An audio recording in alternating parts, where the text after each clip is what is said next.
1800s, Japan's ruling lord allowed a Jesuit chronicler to travel the lands. However, the Jesuits' guides said they needed safe passage from the pirate who controlled the inland sea. He was Japan's greatest pirate, Takeyoshi Murakami. And this is Legends from the Pacific.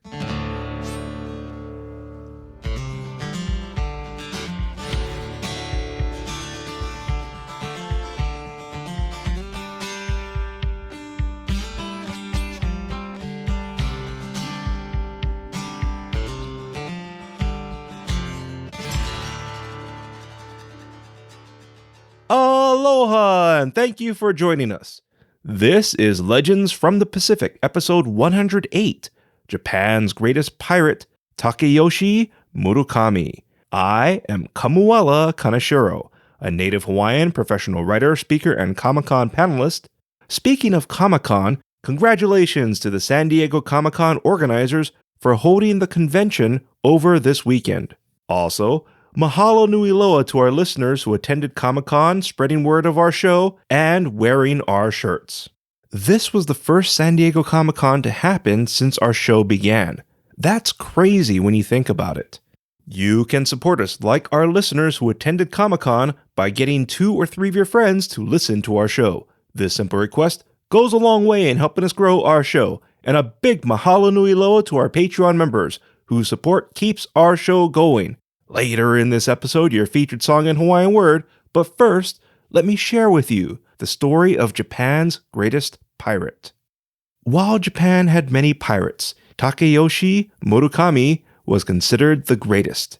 His clan was known for patrolling the straits between Honshu and Shikoku, which is known as the Inland Sea. While his father died when he was young, it wasn't until his grandfather and uncle passed when Takeyoshi's uncle helped him become the clan's leader. Takeyoshi went on to grow his family's power and fortune. Now, according to scholars, Takeyoshi and his pirates were not really pirates in the traditional sense, but more like a type of maritime police. You see, they charged ships a safe passage fee, which protected ships from other pirates and ocean conditions. This latter part was critical since certain areas had strong currents which the skilled pirates rescued ships from or ensured they avoided. Takeyoshi's pirates were not only highly skilled, but cultured and devoted to their respective beliefs. Takeyoshi's influence grew to include ports, trading posts, and commercial shipping, which became a critical link between 16th century Japan and East Asia.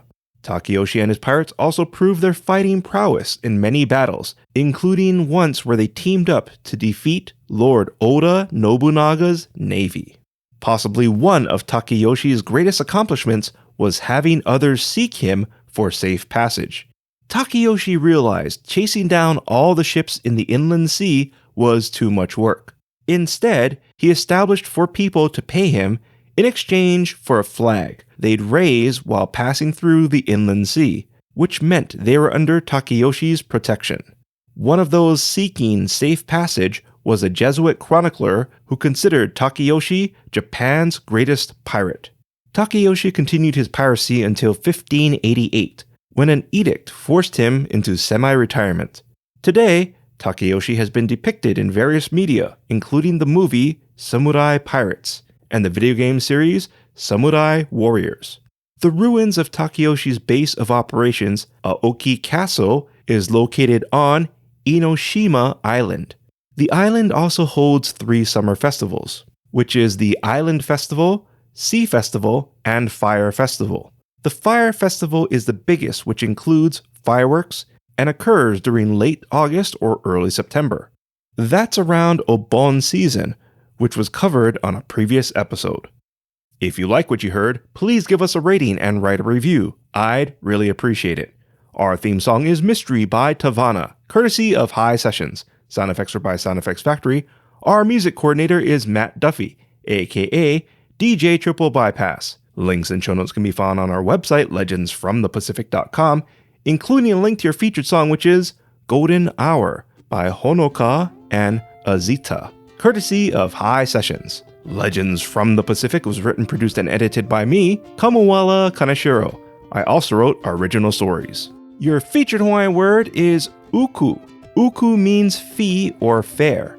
An example of uku is, bridge trolls usually make you pay an uku to pass. Once again, uku is Hawaiian for fee or fare. Thank you once again for listening. Mahalo and a hui ho!